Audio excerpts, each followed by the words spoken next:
Hi, welcome to PreSonus Live. My name is John Mlynczak, Education Market Manager for PreSonus Audio. As a band director, it was always really important to me to record my students and immediately play back.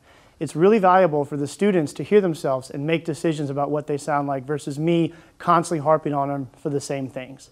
Up until now, there are many different ways to record your school band, either with iPhone, iPad, a handheld recording device, or you can get a really awesome professional recording rig with condenser microphones and an audio interface and audio software, but it was always difficult to configure all those items. Until now, PreSonus is launching the AudioBox Stereo recording kit. This has condenser microphones, an audio box, all the cables, and Studio One, everything you need to record ensembles, whether it's school, band, choir, orchestra, or church choir, brass quintet, woodwind quintet, any ensemble at all. We can record and instantly play back in class and in performance.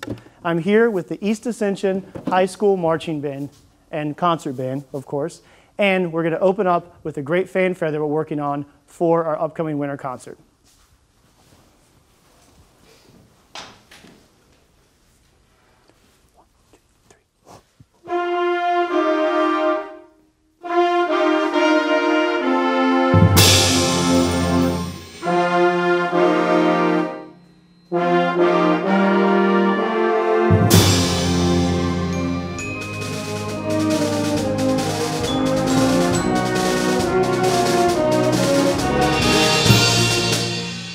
Excellent. Now, we could start and we can talk about all the things that I just heard, but I'd rather have you hear it back. So this time, I'm going to go ahead and simply hit record, and we're going to try it again, and I'll be able to play it back for immediate feedback. Here we go, from the beginning.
Awesome job, guys. Awesome job. So here's the point as a music director that I would normally go back and I would go through the score and I would give the students all the mental notes that I would have from each rehearsal marking. And I would talk about all the things I heard, but traditionally they wouldn't be able to really hear what I was talking about. They're really relying on my ears and me repeating what I've said. And let's be honest, they don't really trust us anyway. So what I'm going to do now is I'm going to play back that, and I'll be able to stop and start again, and I can instantly play back what we just played. So let's take it from the beginning, guys.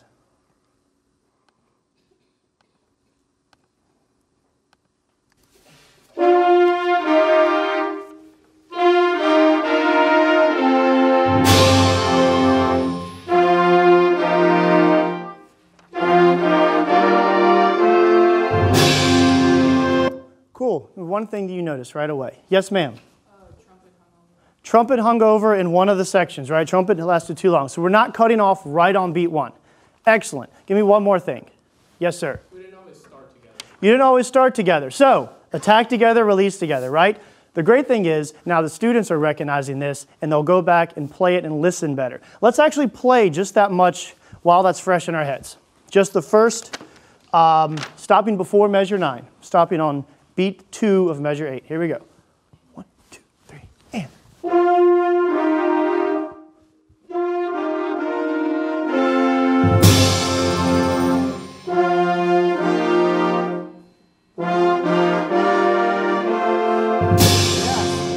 Much better, right? Much better. Let's keep going and listen to what you did before.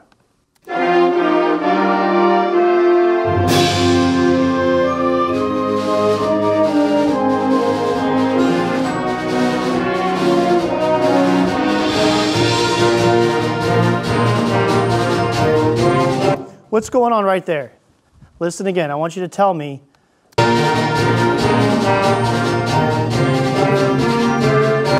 Who has the melody in that section? Yes, sir? Low brass. Can we hear enough of the low brass right there?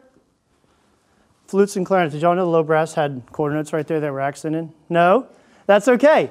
Now you do. Can we actually start there now? What measure is that? 13.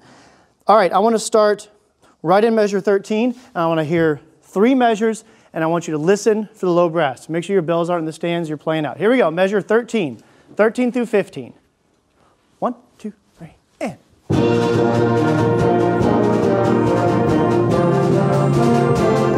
Let's do a little more. Can you give me a little more? Let me go ahead and hit record on this because I want you to hear the difference once you're through because it sounds better already. Again, 13 through 16. We'll do 4 measures. Ready? 1, 2, 3, and.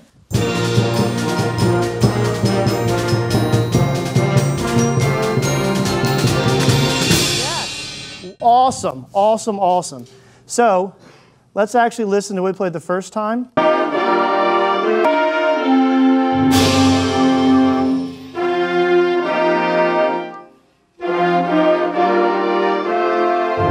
pick up to 9.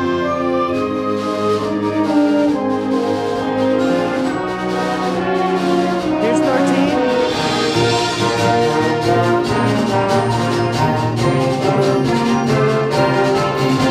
Compared to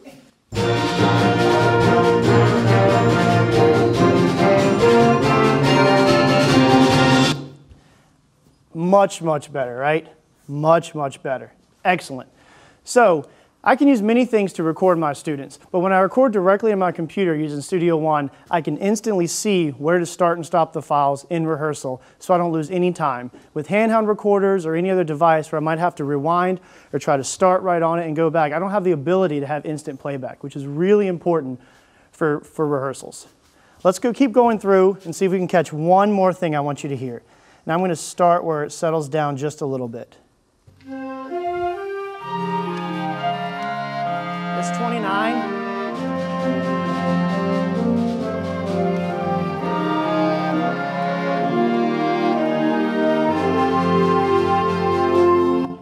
So I'm going to kind of point your ears to something.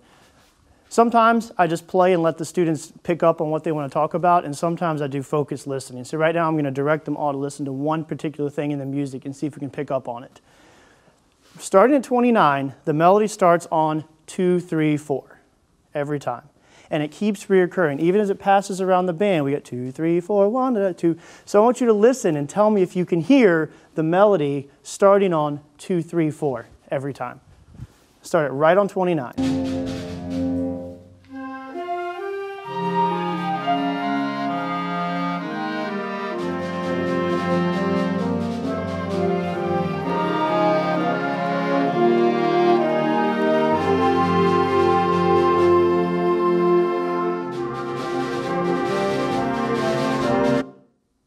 Did you hear it?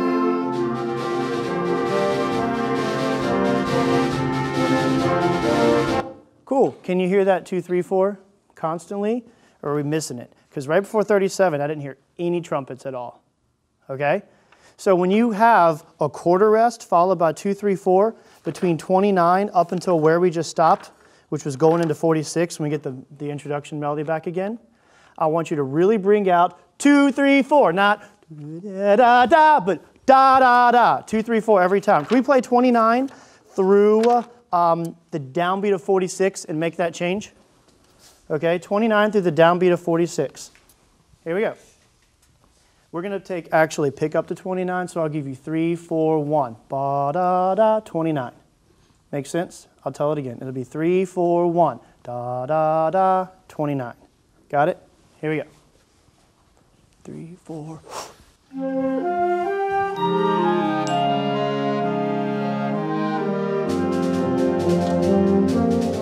Bring it out, bring it out.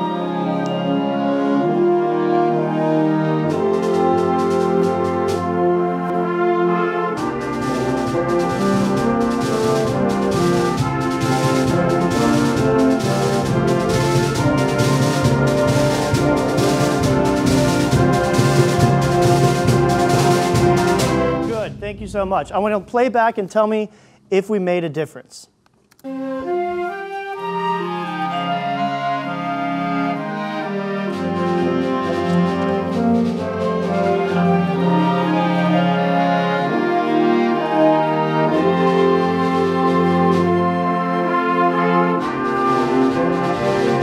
Can you hear beat 2? You can kind of hear beat 3.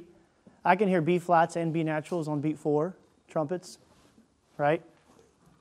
So you hear what I'm talking about? I need you to come in on beat 2 so we actually hear that interest. Because as a listener, I'm like, flute, da, da, oh, that's cool. Oh, the saxophone. Oh, the trumpets have it. That's what you want us to do, okay? Can we make more of that? Because you made a little bit of a change, but it doesn't, as you can hear, it doesn't sound like much yet. Try it again. Same thing. Starting 1 before 29, I'll give you 3, 4, 1. Here we go. Ready? 1 before 29. 3, 4.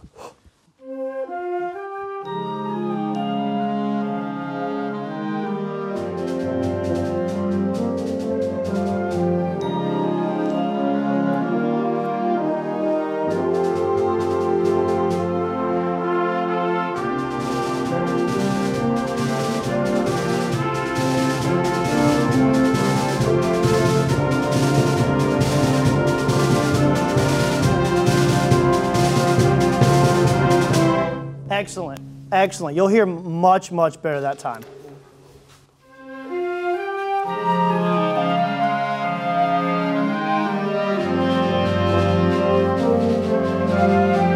Excellent, friends. Good job on beat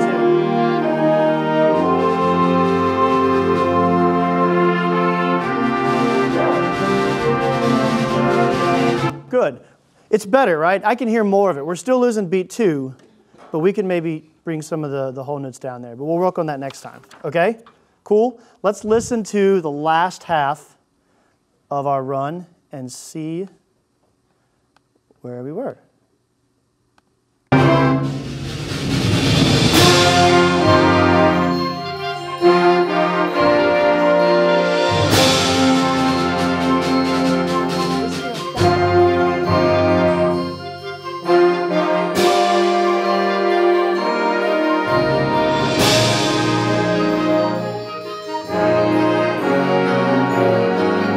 All right, someone tell me you hear what I'm hearing.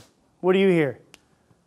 Think of like overall just general energy into the last song, right?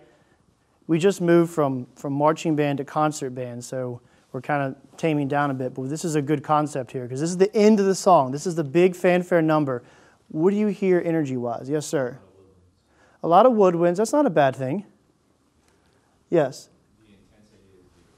The intensity is coming down where?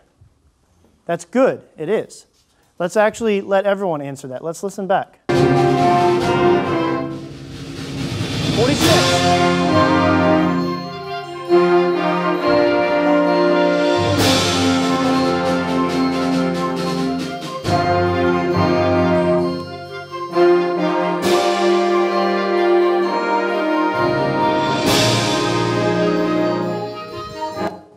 Okay, that was blaringly obvious, wasn't it? Someone over here, what did you hear right there? Yes, sir. Around 55. Around 50. Around 55, the volume decreases. Yeah, you're getting tired or something, especially the ends of the notes. We get these whole notes and they just sort of die off at the end, where we need to keep pushing forward. And we need to cut off at the same time. Can we actually work on that once? Let's play through the end, start right at 46, and I want these notes to kind of grow just a little bit all the way to the cutoff of every long note. Now, do not be fortissimo at 46, because you have to be fortissimo on the very last note, okay? So don't give it all the way right at 46. Grow with me. Flutes and clarinets that are playing da-da-da-da and oboe. Groups of two. Da-da-da-da-da-da-da-da, not da-da-da-da, da-da-da-da, da-da-da-da. So it has a little more energy, right? And you guys are getting tired too. I know you have to play it 635 times, but make it awesome 635 times, okay? Here we go. Everyone at 46. Full energy all the way to the end. 46. We're going to pick the tempo back up because we've got a little slower. 1, 2, 1, 2, 3, and.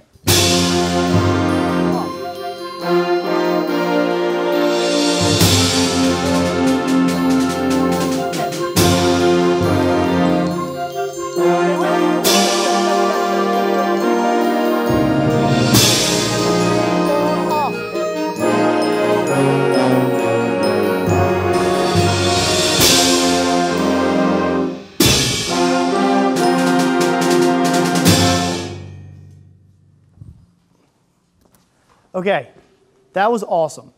That was awesome. Let's just take a trip down memory lane.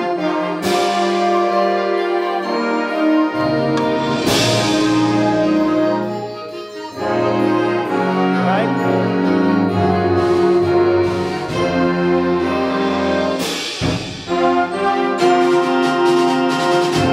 Cool. That was before. Here's what you just played.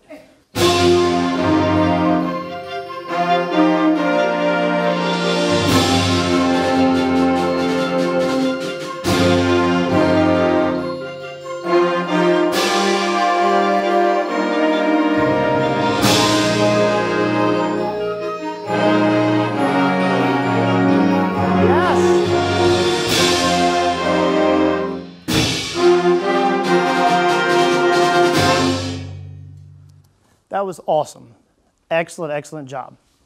So there's a couple things we can do now. Now that I have that all recorded, I can save these, I can share them with the students using Dropbox or a school shared folder, so I can actually show them the before and after of rehearsal. We could do writing assignments, we can do follow-ups where they actually assess the differences or come up with 3 improvements that need to happen for the next rehearsal. And the next time we come into class, whether it's tomorrow or the next day on block schedule, or if we don't get to this piece for another week, what we can do is we can start by listening to the recording we had from the previous rehearsal, and we can set the expectation that we will begin rehearsal exactly at the level that we left this piece last. Because so many times we pull out a piece after a week and we sort of have to brush the dust off, and we spend a lot of rehearsal just getting the piece back to where it was last time. We start by listening to the recording, we get the students excited, and we make it a goal to start there and continue growing musically. Now, how do we have all this set up? I'm going to take a moment and show you how to set up the AudioBox Stereo and some little tricks to make it really easy. So the first thing we have is our stereo microphones. This is a stereo pair, meaning we're getting 2 microphones, we're getting a true left signal and right signal. When I listen back to this recording now, just when I have headphones on, I will hear my low brass over on the right side. I'll hear my flutes down here on the right. I'll hear my percussion on the left. I'll hear my timpani, because we get a true stereo image. Never record an ensemble with just 1 microphone, because it would kind of sound like just having 1 ear listening like this the whole time. It doesn't really have a representative sound. So we have 2 condenser microphones, 2 cables. Here's another trick. Always tape your cables to your stand before you run them up so the weight of the cable doesn't yank on the microphone setup. So there's a little piece of tape here, and we run it straight into our audio box.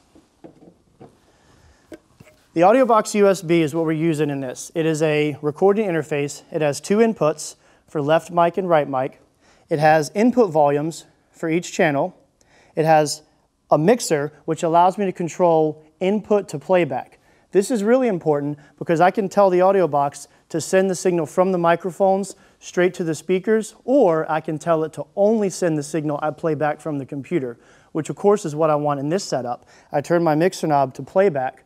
So now I don't get feedback while I'm recording, I just simply can play back straight from the computer. And then I have a main volume knob which controls how loud the speakers come out. So the AudioBox connects USB to Mac or PC, and you get Studio One Artist software, which works on Mac or PC. And there's a template and a preset that makes it really easy to set up, which I'll show you now. So after launching Studio One, you get to the start page. Studio One will already see that the audio box is hooked up. We'll create a new song, and we can name it. And then from here, I'm going to add a stereo track. I'm going to tell it to record that track. Notice as soon as I start recording, I'm already getting input, and we're already set up. Now, quick tip on setting up your inputs with the band. When you're in classroom, once you get it set up, you only have to do this once for the classroom. And then when you take this to record your concert, here's a really quick way of setting levels. We want the microphones to accept as much sound as possible, but we don't want the recording to clip or go over, because that'll create a distorted recording. So we want to get the band to play as loud as possible, and so we can actually set our levels. So what I do is always tell the band to play 4 articulated quarter notes at fortissimo with the best sound, and I need lots of percussion because the snare drum and the crash cymbal is probably what's going to peak out the recording. So what we do is we do 4 quarter notes, and we'll show this right now. Snare drum, really loud, crash cymbals, 4 quarter notes on concert B flat tuning note. Ready? 1, 2, ready, and. So in Studio One, when that happens, you'll actually see the levels come up. So what I always do is I just kind of start it recording, and I'm actually going to show you what clipping looks like right now, so you'll see that. So we'll keep it on Studio One. Give me 4 quarter notes again. 1, 2, ready, and. So that would be very bad. So what I'll do is I'll simply turn the AudioBox knobs back to where we get a balanced recording. You can see left and right both metering. So if I turn up the right too loud, you see the right's metering a lot higher right now. So it's really easy to set this up visually. So let me just get it back to where we were. 4 quarter notes one more time. 1, 2, ready, and. One more time. 1, 2, ready, and. Perfect. I'm going to back it down 2 more notches. The great thing about the AudioBox is the input knobs actually have notches when you turn them. So you can actually feel with clicks. So I can count 1, 2, 3, 1, 2, 3, and know that I'm moving them both microphones at the same level. So I'm actually going to switch back to where we were just recording.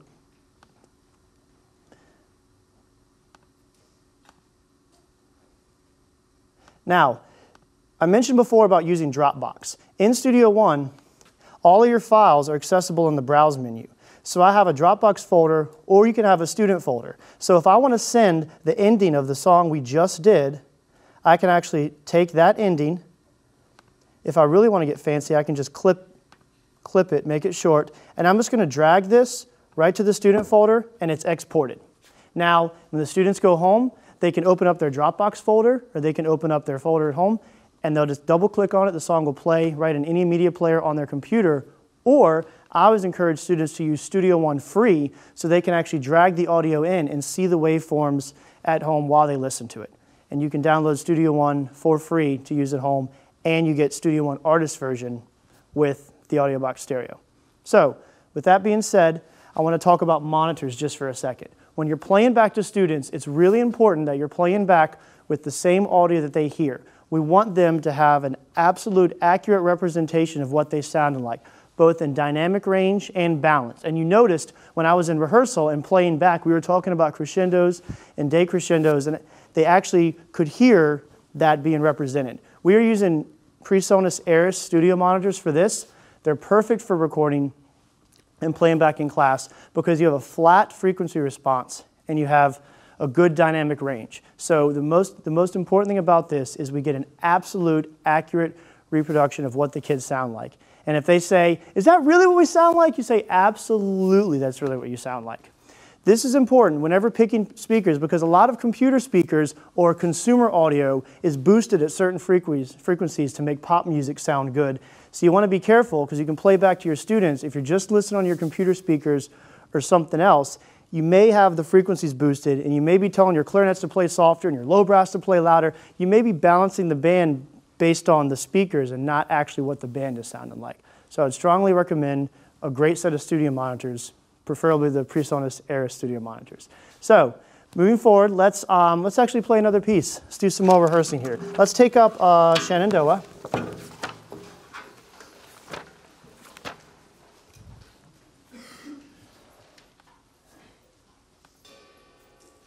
While the percussion is getting set up, another useful trick here, usually if I can, I'll try to project the image of Studio One up in class every once in a while, because there's a lot that we can teach from the waveforms, like watching those crescendos and decrescendos. They can actually see visually what's going on. Once the students get used to using Studio One, you'll find that many of them become very comfortable with this and actually become more proficient at it than we do as educators, which is great, because a lot of times I'd even have a producer of the day that would be in charge of running the recording, so I can be free to rehearse and we can run and I can just have a student, all right, play that back for measure 29, and they're engaged in that way. This is perfect for when your administrators come in and do that walkthrough, because then you're using technology, you're differentiating instruction, you're using open-ending questioning, you've got it all covered, and they'll come in and check, check, check, check, and next thing you know, you're a highly effective teacher. So, perfect. Okay, let's actually tune. Here's another good trick for recording. I'm going to have my friend Alex here. When you normally tune, you have to hold your tuning note for the whole section probably 1,000 times. What I want to do is I want to get you to use the tuner up here, and I want you to hold your B-flat tuning note for 8 beats at a good, strong forte volume, okay? As consistent as possible, okay? So whenever you're ready, just take a deep breath and hold it right in tune for 8 beats, looking at the tuner.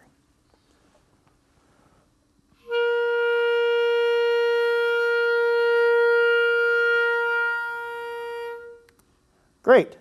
So now what I'm going to do to save my clarinet player some time here is I'm going to create a quick loop. I'm going to play this back, and this is just going to loop for us. So now, can you tune to that? Listen. Stop. Now you play. Chin up, chin up, chin up, chin up. Push, push, push. Good, you're a little under. Yep. Cool. Nice. Cool. So we can do this with the principal players of every section, and now we can kind of save some time in rehearsal, and we can even just make a track on day one and have the students have the tuning notes ready to go that I can send home for them to have tuning notes from their principal player, or I can have a tuning track that has pull up at the beginning of class, and we can quickly get tuned. So let's move on and play some beautiful Shenandoah. From the beginning, I'm going to hold beat 4 as long as I want to. And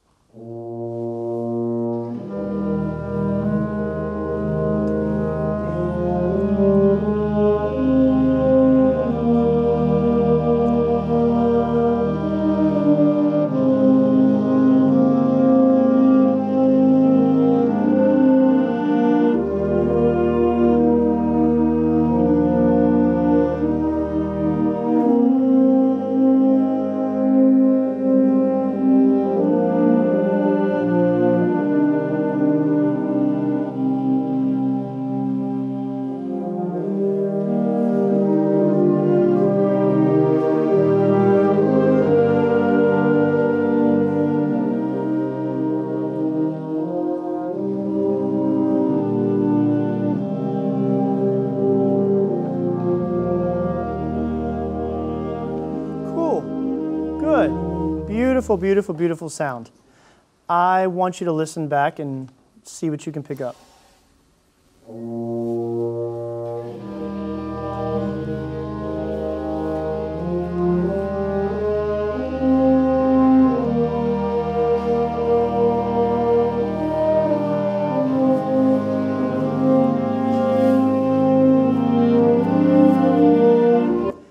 I want to focus on that measure just for a minute.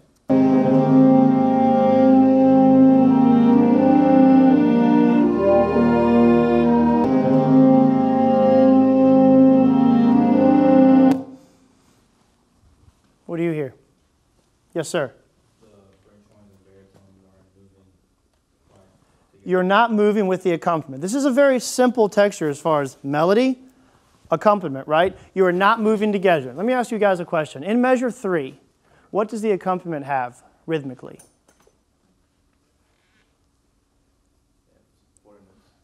You sure about that?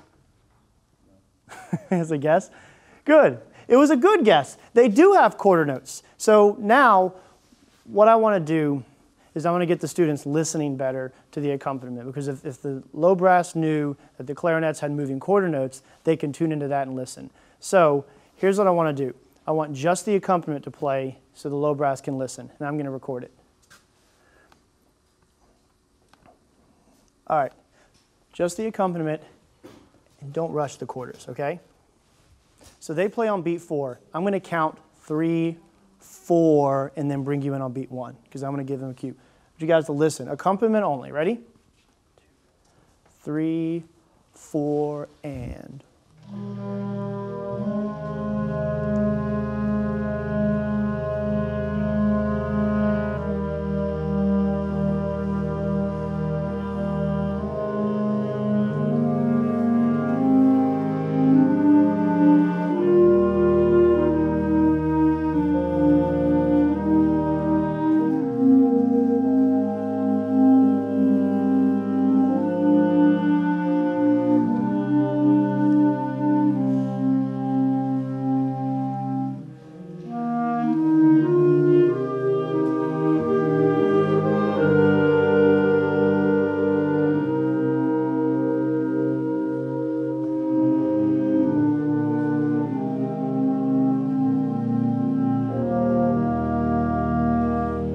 Great. So what I've just created is an accompaniment track for my low brass and horns to have at home. I'm going to open up the student folder. I'm going to drag this in, and instantly these students are going to go home and be able to open up and play along with the accompaniment in their home practice. So moving forward, let's put all of that together. Now that you've had a chance to hear what that sounds like, and I'm sure y'all know the melody, let's see if we can listen a little bit better. From the beginning, everybody.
Good. Let's listen back one more time. That was much, much better. Oops.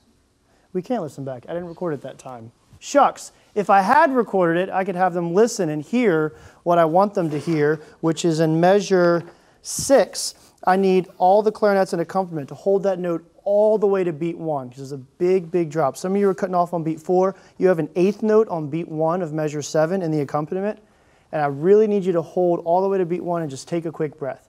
You can't let off too early because it gets funky there, okay? Cool. One more time. Looks like rehearsal's just about over here, so let's get through one more good run. And we'll go on. I'll let the rest of the band play a little bit. 1, 2, and...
Great, great, great.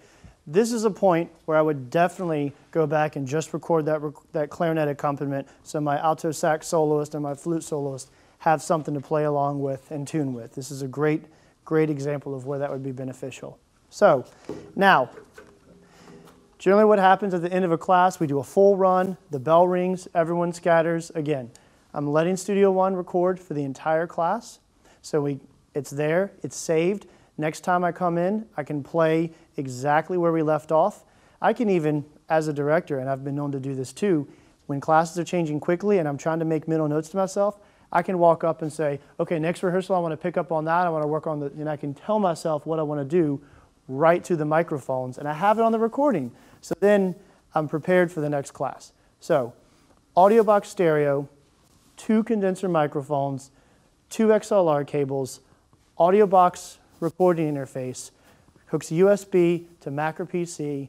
You get easy instructions on setting up Studio One and recording everyday rehearsals and performances. Thank you so much for joining PreSonus Live. Have a great evening.